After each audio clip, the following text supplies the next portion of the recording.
Welcome, Omni Guardians. Today we shall celebrate the Royal Era by ranking all the heroes within the Royal Synergy. By the end of this event, we shall have an up-to-date tier list of all the Royal units in Omni Heroes. Let's start with the 3 new Royal Heroes in Season 2. First we have Elin. Elin will be in B tier.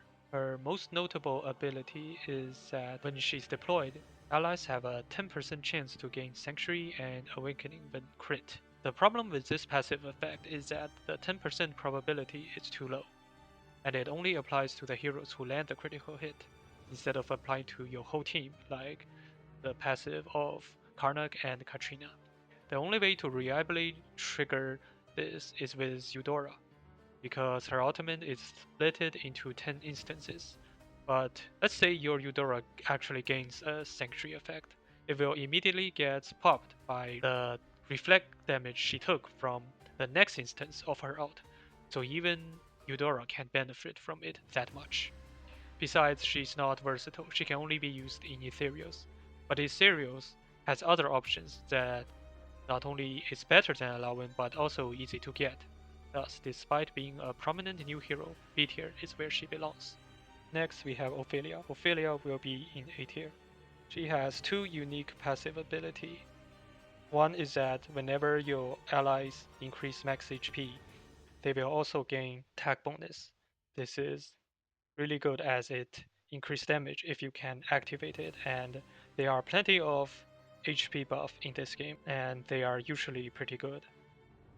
Her second passive is that when Ophelia is deployed, allies have a 25% chance to gain Sanctuary upon reflecting damage. This is pretty good, but not as good as it seems.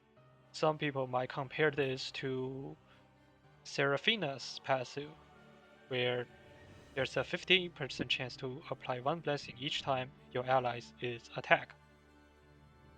But the difference is not only in the probability, where Seraphina's probability is higher.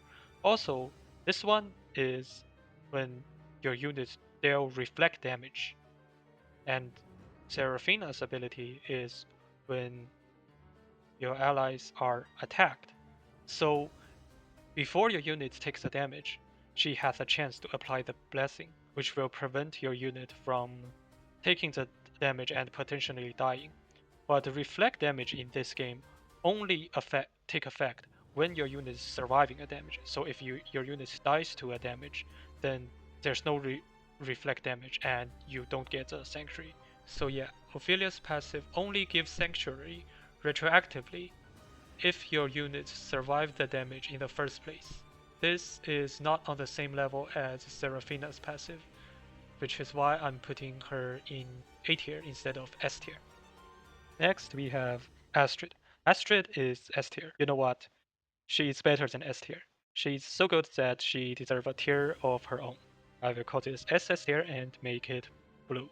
What Astrid is known for is her ability to duplicate ultimate. So when Astrid is deployed every round, the number 2 ally that casting their ultimate will cast it again. So the first unit that casts their ultimate is not affected. The second unit will cast their ultimate twice. This has so many use cases. I think the best one is duplicating the ultimate effect of a troops. This will significantly increase your team's damage and help you pass through a lot of PvE stages. But this is not the only thing that make her good. If you want to use Astrid in her own synergy Mystifier, she's also really good. So in Mystifiers, with the addition of Astrid, we have 4 Monarch within the Mystifier synergy itself. Astrid will also apply stun on enemy whenever there's 5 stack of crowd applying to enemies. And this will provide crowd controlled effect for your Mystifier team. So yeah, Astrid is really strong, both in Mystifier and outside of Mystifiers. Next, we have Lachesis. She has one good ability, and that is her ultimate. She will heal all your allies and remove all buffs from enemies. That's great utility, but unfortunately this will only put her in B tier, because one good ability is not enough in this game. You have to have multiple good abilities, or a single really broken abilities like Navi. Jenna, on the other hand, is an example of someone with multiple good abilities. She's in S tier.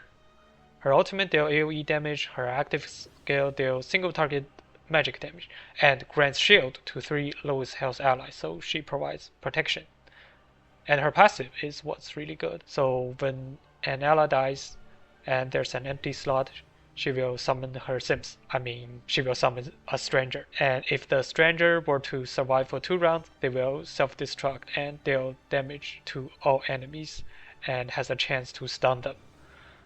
But that rarely happens because it's way more likely that the strangers will die before that. Her second passive is more important. Each time any units die on the battlefield, so either it's normal unit or the strangers, Jenna will increase her attack by 50%. So her attack will ramp up really fast because Avengers synergy are all about dying and reviving. The game say she's a tank, but that's misleading because Jenna is actually the best damage dealer in Avengers synergy. What will happen is in Avengers team, as the fights goes on, the enemy will kill your units, but since you're Avengers, your team will revive, and Jenna will get the damage boost from Avengers and the attack increase from her own passive. And at round 5 or so, she will ult, and that will one-shot all enemies. So yeah, Jenna is in S tier for sure. Okay, next we have Althea. Althea is also a very important Avengers. The most impactful ability is her second passive. When Althea is deployed, the revive effect of Avengers synergy takes place immediately instead of next round start. To explain how good this is, I will play a short video I made before.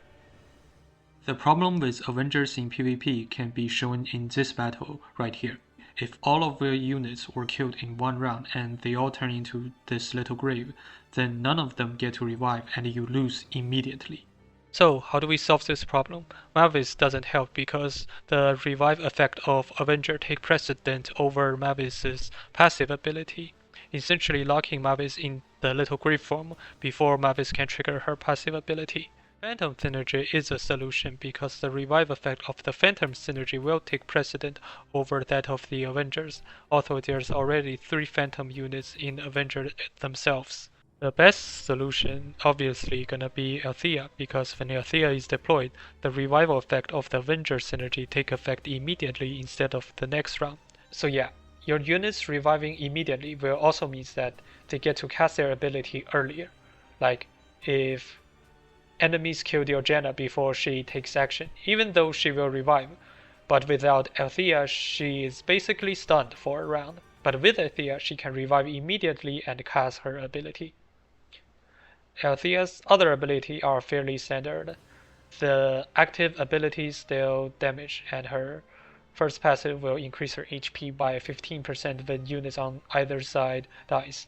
It works like Jenna's passive, but for health instead of attack, and it's only 15%, so it doesn't stack that fast. But I will put her in S tier as well, mostly because of her second passive that allow Avengers to revive immediately. Next, I want to talk about Elmer. He's the most broken Valianter in the game. He has 2 extremely strong passive abilities. The first one is whenever Elmer deals damage to enemy, he taunts them.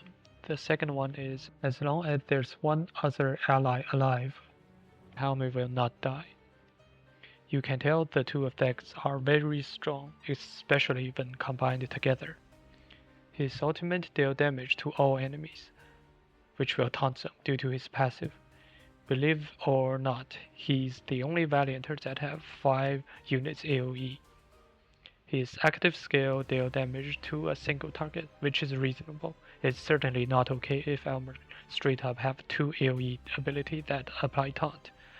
So on round 2, Elmer with his 115 speed, which is faster than most carries in the game, will apply taunt on all enemies. All taunted enemies will not be able to cast their ability. They will only perform basic attack on Elmer. But Elmer, remember, he cannot die when there's other allies alive. So the damage, the basic attack will also be wasted. Note that reflect damage from Elmer will not trigger the taunt passive, otherwise he will truly be OP. Still, he's in S tier for sure. Next, we have Duhan. He's so bad when compared to Elmer. He also taunts, but the taunt is only on his ultimate, and he can taunt at most 3 units. Also, the taunt is not guaranteed.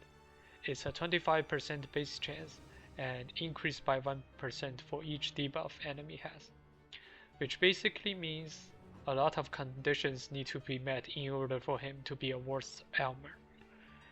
The only upside is Duhan's taunt lasts for 2 rounds.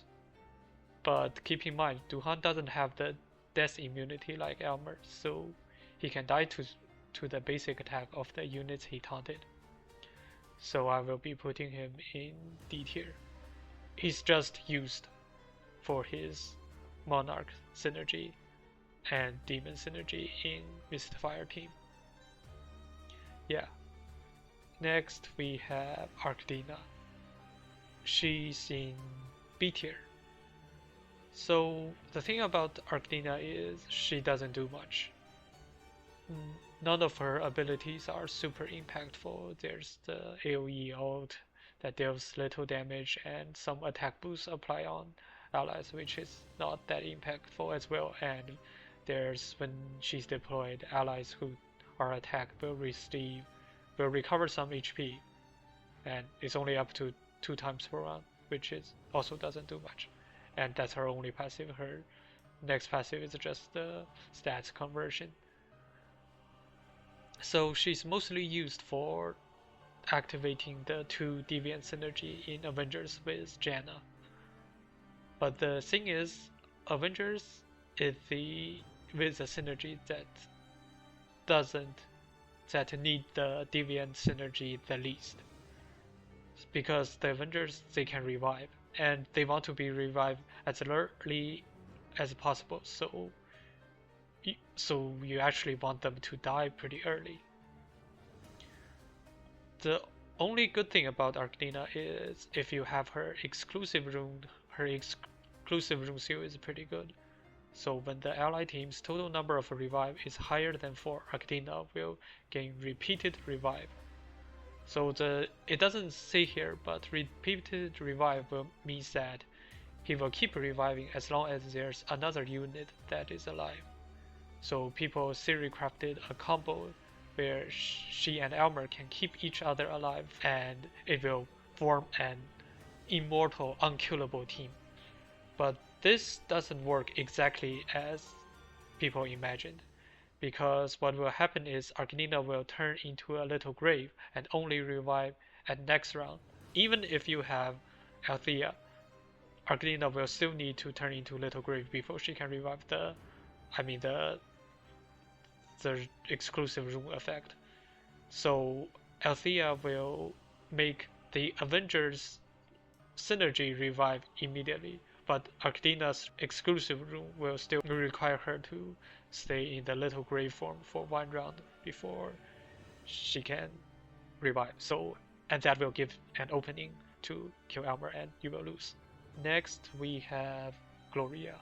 Gloria is also in S tier, and I really want to talk about her because she's low-key and therefore pretty underrated. What's really good is her passive. Yeah, just like most units. So her first passive is frontline allies take 50% less damage, and her second passive is that for every 1 stack of buff gained by your allies, it additionally increases the target's max HP by 10%, stack up to 15 times. So at max stack, your allies will have 150% more health than before.